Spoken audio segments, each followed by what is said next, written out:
महिला मोबाइल देख रही थी, तभी वह गलती से उल्टे लटके चोर से टकरा गई और दोनों के होंठ छू गए। इससे पहले कि वह कुछ समझ पाती, चोर ने उसका बैग छीन लिया।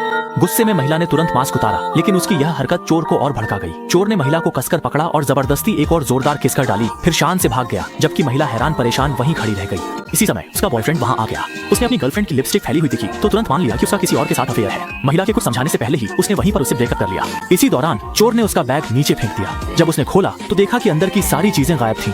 महिला बेहद गुस्से में थी। चोर ने उसकी चीजें चुराई और उसका बॉयफ्रेंड भी उसे छोड़ गया।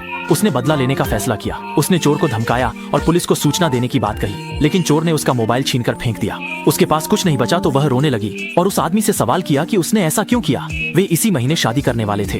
वे 8 साल से एक दूसरे को जानते थे और बहुत प्यार करते थे। उसका बॉयफ्रेंड हैंडसम, अमीर और उसके पास एक शानदार बड़ा फ्लैट भी था, लेकिन तुम्हारी हरकत की वजह से ये सब बर्बाद हो गया। लेकिन चोर ने ये सब सुनने के बाद माफी नहीं मांगी, बल्कि उल्टा पूछा, क्या तुम्हारा बॉयफ्रेंड इसी बिल्डिंग के 57 नंबर फ्लैट में रहता है? हाँ? ठीक है, सुनो, इधर आओ कृपया, मैं तुम्हें कुछ बहुत ही दिलचस्प दिखाता हूँ। इसके बाद उसने महिला को रेलिंग पर चढ़ा दिया, उसे रस्सी से अच्छी तरह बांध दिया और दोनों ने एक साथ छलांग लगाई। झूलते हुए एक बालकनी पर पहुंच गए। फिर उसने महिला से कहा कि वह अंदर देखे कि वहाँ कौन है।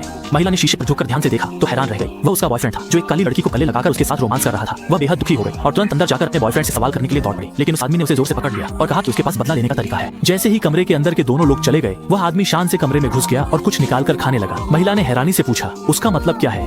आदमी ने कहा, तुम्हारा बॉयफ्रेंड तुम्हें पहले ही प्यार करना छोड़ चुका है। वह कब से तुम्हें छोड़ना चाहता था। आज की घटना एक बहाना है, इसलिए तुम्हें ऐसे आदमी के लिए दुखी होने की जरूरत नहीं है। आंसू बहाने से अच्छा है यहीं अपना गुस्सा निकाल लो। महिला ने यह सुनते एक कप उठाकर जमीन पर फेंक दिया। कांच के टूटने की आवाज ने उसका मूड अच्छा कर दिया। फिर दोनों कमरे में मस्ती करने लगे। आदमी उसे तोड़फोड़ और शरारत करने के लिए उकसाता रहा। महिला उस शरारती लड़के की हरकतों पर हंसने लगी। धीरे धीरे उसकी ओर देखने का अंदाज बदलने लगा। आदमी ने मौका देखकर उसे अपनी बाहों में ले लिया। आगे जो हुआ मुझे नहीं लगता कि उसमें किसी की दिलचस्पी होगी, लेकिन जब महिला जागी तो उसने देखा कि उसका बॉयफ्रेंड उसके सामने खड़ा है और चोर गायब हो चुका था। बॉयफ्रेंड ने गुस्से में उससे पूछा कि उसने उसके घर का यह हाल क्यों कर दिया। फिर वह उसे सबक सिखाने के लिए आगे बढ़ा, लेकिन उसने ध्यान नहीं दिया कि उसके पैरों के पास एक फंदा पड़ा है। अगले ही पल वह धड़ाम से गिर पड़ा।